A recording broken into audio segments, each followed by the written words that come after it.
Welcome back to A Celtic State of Mind. I'm Paul John Dykes, and thanks for joining me once again for a wander around paradise. We are going to be talking about the last 7 days in the world of Celtic, and what a 7 days it has been. We beat Rangers last weekend to put us in pole position for the league championship. We then went to Rugby Park and wrapped up the league. We had the Trophy Day celebrations on Saturday, and we said farewell to Joe Hart from Celtic Park. And then on Sunday, the women's team wrapped up a tremendous double for the men's and the women's team by winning their first league trophy. We're going to be talking about all of that on our Wander Around Paradise. And I'm here today, joined on my Wander Around Paradise by Jerry Taylor. You will recognise Jerry from A Celtic State of Mind. Jerry, what a 7 days in the world of Celtic. 7 days, it's been madness, all encapsulated after the end of this absolutely mental season. I don't remember a stop-start season. We've hit so many hurdles on the way, but it just made it all the sweeter, mate, didn't it? And typical Celtic fans, no one does the banter like we do on the socials.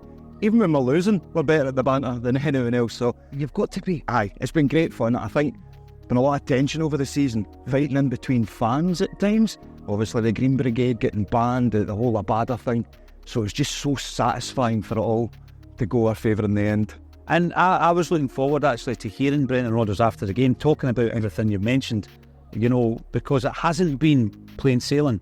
But to win the league in the way that we won it, and we'll talk about Rugby Park, to wrap it up and get the trophy and then look forward to the Scottish Cup final, it's put a brilliant end to a very difficult season. But it gives you, I think, a bit of momentum and a bit of positivity going into the pre-season. And I believe that going into that transfer window, Jerry, we're going to do things differently. Do you feel the same? Because I know a lot of Celtic fans coming on Acsom are saying, listen, we've been fooled so many times by this board. We never step up when we need to. We never strengthen from a point of superiority. We need to do it now. Absolutely, I totally agree. Look, we finally clicked at the end of the season. I think it was mentioned by Brendan and Callum McGregor. We don't want the season to stop now. I mean, the football we're playing is great, and we've missed it a lot of the time. Like I say, it's been stop-start. But in this window, we need to strengthen. I don't want to be too harsh on the board. Yes, we've got a lot of grievances with the way things were spent in the summer and also the January transfer window. But I also want to look back at when they signed Carter Vickers and Jota. Those days when we thought we might get one, but definitely not both. And we got both. And look what happened with that team. So I'm hoping the board take a look at the two transfer windows and think, look, when we invest, it works. Your Edwards, your Jotas, your Carter Vickers. That's what we need, a few more of them. I don't think we need a mass big clear out and start to rebuild again. Add to what he's got. He showed he does have some quality there, especially the last few games of the season. But I think the biggest signing we could make is keeping Matt O'Reilly. Well, you know, what a statement it would be, Jerry. Aye. I've spoken about it before. We, as Celtic fans, are almost conditioned to expect the end of that cycle to be 2 or 3 seasons with a player. And we've become attached to these guys. And we've seen it so many times, you know, from Van Dijk to Wanyama to Dembele and Edouard and, you know, even to a lesser degree, the likes of Ryan Christie. We just know the day's going to come where they're going to go to a bigger league, a richer club. And Matt O'Reilly has been sensational this season. But I agree with you. You know, that would be the biggest statement of intent. You'd love that. Imagine keep them. But what a statement of intent, like you say. I mean, it's even with the managers. We start winning with a manager and we're like, yeah, oh, who's coming for them? Who's coming for them? This is where we are. When you think about Brendan Rodgers and Ange Postecoglou both getting jobs in the English Premiership, we've got a different scenario now with Brendan. We know, or we feel, I certainly feel, like he's going to be here for the duration. I mean, the next time I see him, I'm going to ask him if he's here for 9 in a row. Remember the week I on that? What was his response again to that? He wasn't completely committed to it. Let's just say maybe the problems had already began. But I do feel a wee bit more confident that he's going to be here for the duration of his contract. I think that going into the summer, one of the big things, and we've seen his farewell from Paradise on Saturday, is how to replace Joe Hart. Now I know, you know, you're a fellow goalkeeper, but what an impression, what an impact he's made. Unreal. I don't think I've been so emotional when it came. Arthur Boruc, I've always been clear about this, has been my favourite goalkeeper, maybe my favourite ever Celtic player. If somebody had told me last season that Joe Hart would be up there as one of my favourite Celtic players, I don't think I'd believe him. I don't know what it's taken this season. Maybe because everyone was so harsh, including myself at the start, and didn't want him there. But what he's done, the saves he's pulled off this season, but that man, the way he looks, did you see the way he looked at that tifo and the tears started coming? I know. I think that man would happily write a book about his time at Celtic Football Club. And I think when you look at the history that he's got, the managers he's worked with, the players he'll still be friends with, he's going to tell them all about us. Right? He doesn't need to tell them, he can see it on the TV. That man is without a doubt going to go down as a Celtic legend. And what I like about him as well, I'm a big fan of the old Gary Neville show, and I watch Roy Keane, Ian Wright, two ex-Celts, and every so often they'll talk about their time at Celtic. But they guys were kind of out at grass, the end of their campaign in professional football and just winding it down a wee bit. Joe Hart came in and made the impact. This is the difference. But I think if big profile players like Joe Hart then, as you say, leave, I mean, he's doing the commentary obviously over the summer for the Euros, and he's spreading that word. No, that's a great club to go to. Yeah, definitely. Take a chance, go up there. And I think that, some people will see it as a stepping stone. And Matt O'Reilly, he was asked the question, of course he was at the weekend. He just said, listen, I'm focusing on the Scottish Cup final and we'll see what happens after that, Jerry. So I'm still believing that we might keep him. Got all fingers crossed for you, mate. Today marks 35 years since wee Joe Miller scored the Scottish Cup final winning goal against a treble-chasing Rangers. I remember it well. It was a poor pass back by Gary Stevens. Wee Joe latched onto it. He scores the goal and he runs up to the acclaim of the Rangers fans. And he was stopped in his tracks by Peter Grant. Both of those players were with us on Friday night in Dunoon. And if Celtic can arrange for the big man, Santa, to present us with a league trophy, then surely wee Joe can lead the team out against Rangers in the Scottish Cup final, Jerry. Absolutely, mate. I think that's a great shout as well. Start the campaign today. Do it. The campaign starts now. What I do want to say though is I want the kudos for this Santa. Alright, because I tagged Celtic a couple of months ago. You did. And said because we booed them, we need to get them to unfurl the flag. They went one better and got them to bring the trophy out, which I thought was absolutely amazing. Top banter. But yeah, I think he should be bringing the trophy out. I think Celtic can be good at that, is bringing the old players back in, keeping them as part of the family. I remember when we were doing the St Roch's game, harking back again, greatest day of my life, and there was one of the ex-Celtic players, and Brendan Rodgers says, we never see you around the stadium anymore. And he's like, it's just I don't, and he's like, no, you're family. He says, you're welcome any time. We heard that. We heard that, and Brendan wants to instill that into the club, so I wouldn't be surprised, mate, if they maybe have got it in place already. Make it happen. I think George Conley, the great George Conley, was at the game at the weekend, done the half-time draw. Always brilliant to see Big George, an absolute genius footballer from High Valleyfield, of all places. But yeah, we need to celebrate the ex-players. We need to celebrate their legacy. And I would love to see wee Joe leading the team out at the weekend. That would be tremendous. So the campaign starts here. Let us know in the comments section what you think about wee Joe leading out the team in the Scottish Cup final. If we go back a few days, Jerry, to Wednesday night, that was when Celtic wrapped up the league title.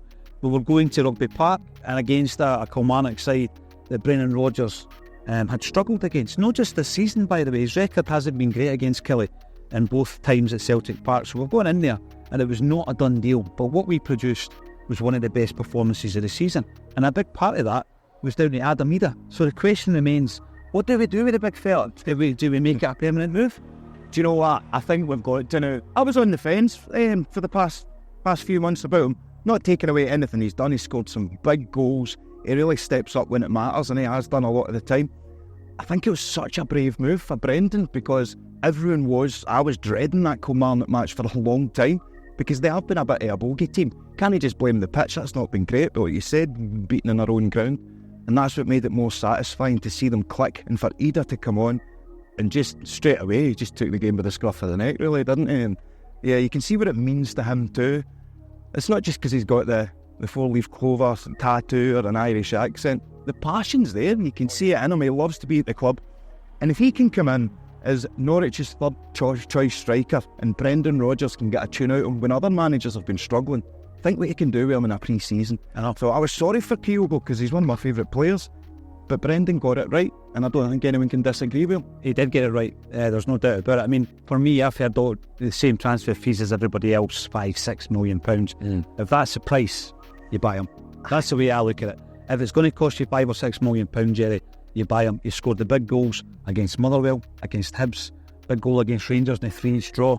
he steps up and scores the penalty against Aberdeen, and then he does the business against Kilmarnock. I think he's proved to us he can do a job for Celtic. Listen, Kyogo's the number one striker, always will be, but there's certain games, as proved at Rugby Park, certain games you need a different approach, and I like his approach. Listen, his first touch isn't great. It's not, he gets the ball, holds it up, he brings in the wingers into play, he's a big strong presence, and he's got balls of steel. He's showed that already. So for me, £5 million, £6 million, keep Adam Ida. What do you think? Let us know in the comment section below. Yeah. Jerry, you've been on a Celtic State of Mind for some time now. You're a man of many talents. I know you don't like, you're a humble guy, you won't like me saying that, but you're a writer, you're an actor, you're a playwright, and you've been working hard on a few different projects. The next one coming up, the Jerry Taylor Show. Tell us about it. Aye, so, do you know what, this is one of these probably pride comes before the fall speeches. I put on all these shows, the Jerry Taylor Show, and then I've got Blame It in the Bucky coming out. And the Jerry Taylor Show, if that sells, that funds my tour of Blame It in the Bucky. And that show's all about my recovery in alcohol.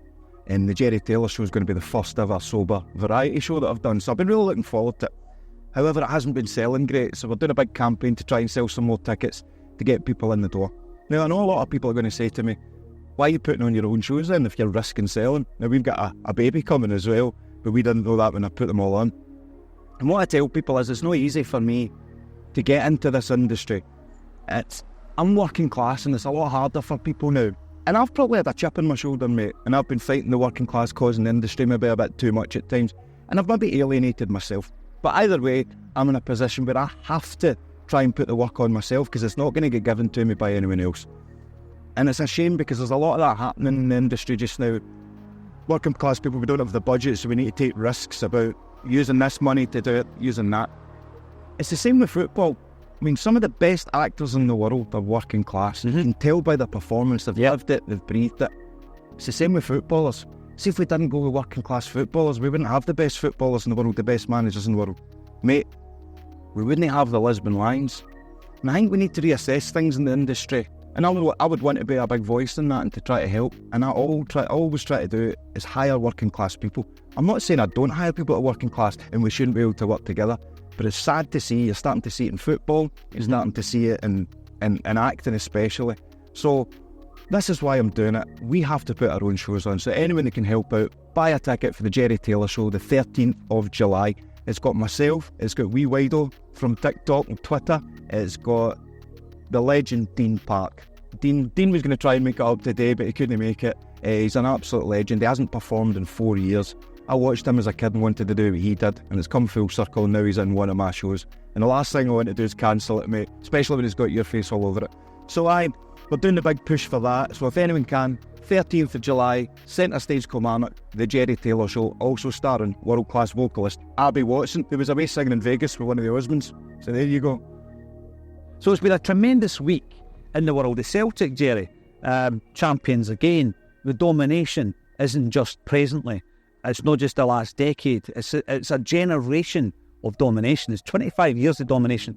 And I think we go into this summer and we have an opportunity to continue that for another generation. But next up is the Scottish Cup final. We had a wee chat about Joe Miller, the hero of 35 years ago. How do you see it going, and how much of a psychological advantage the Celtic have? Because Rangers have not beaten us this season. They haven't. I mean, it's a big psychological advantage for us. Hitting momentum at the right time. The result we got against them last time. However, there's nothing more dangerous than a wounded animal at times, so we need to be wary of that as well. It's their one last chance to win a trophy. The way the season's been going, stop, start, I've got a feeling we're going to be in for one of those games. You know, Brendan says we're going to have a bit of fun. I think there'll be a bit of fun. I've got a feeling we're either going to go in and we're going to blow them away, or if they do finally give us a proper match and it gets to penalty, Matt O'Reilly either scores the winner or Joe Hart saves the winner for us. That's the way I would love it to go. Yeah, I'd put myself through that anxiety of the 90 plus 30 minutes just to watch Joe Hart save the penalty to win Celtic the double before he departs. How amazing would that be, mate? That's a great chapter, a final chapter in his story. 464 appearances, 192 goals. Patsy Gallagher is who I'm talking about. He's one of the legends that you see on the Celtic way.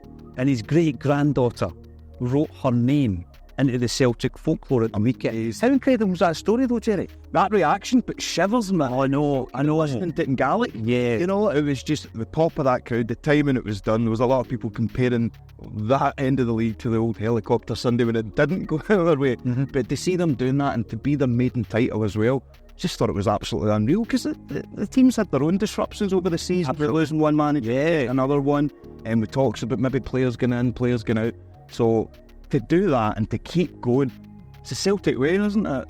It seems to be, Jerry, and it's part of this story that intertwines Celtic Football Club. You know, the history is fully that type of fairy tale element. So well done to the women's team. Celtic need to back Brendan and also Eleanor in the summer, and hopefully we can have another successful season next season as well. Thanks everybody for tuning in. If you want to come and see this guy's show, his link for the tickets is underneath this video, as is the link for Alan Thompson, Stan Petroff and Jackie Mack here in Glasgow next month. Thanks for joining us. Join us again tomorrow at 12:30 for a Celtic State of Mind.